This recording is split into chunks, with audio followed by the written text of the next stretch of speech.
יבש ומצומק. צריך לספוג המון מים.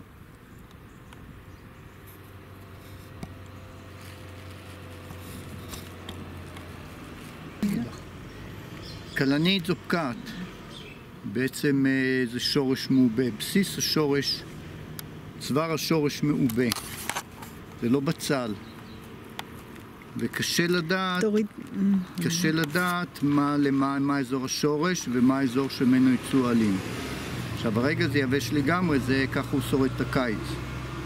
הדבר הזה סופג, יש בו אולי 5% מים נחות היום. זה יבש לגמרי, כמו שעוע אחד כזה יבש. צריך לספוג המון מים, ואז הוא יתחיל לפתח שורשים ועלים. אז החוכמה, בחלקה ממש קשה לראות ולדעת מה למעלה, מה למטה. מקווה שלא טועים. אוי, תראו מפה!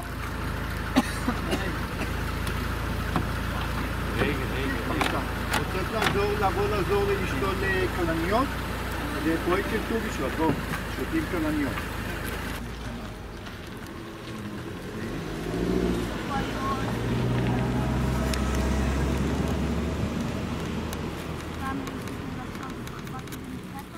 לא, זה אני קניתי אותם כדי לשים פה.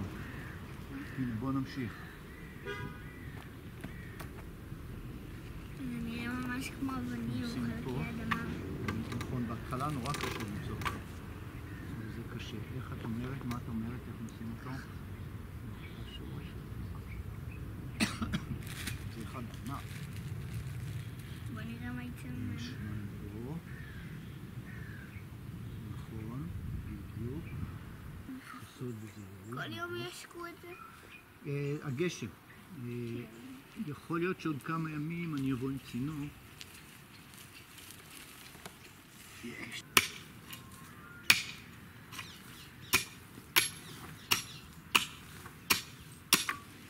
עכשיו מה שאנחנו צריכים לקוות זה שיהיה בין בדיוק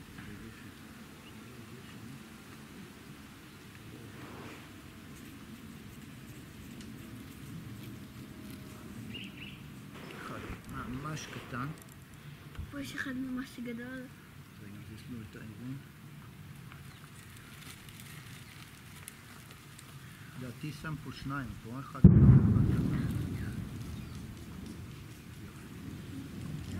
עוד אחד? אוקיי, מכסים.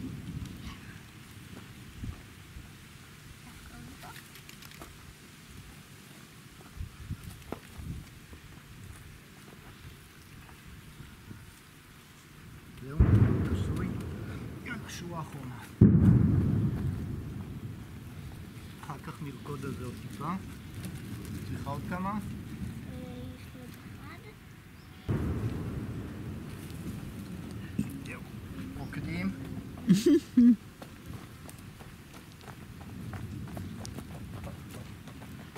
ייי! אנחנו טובים.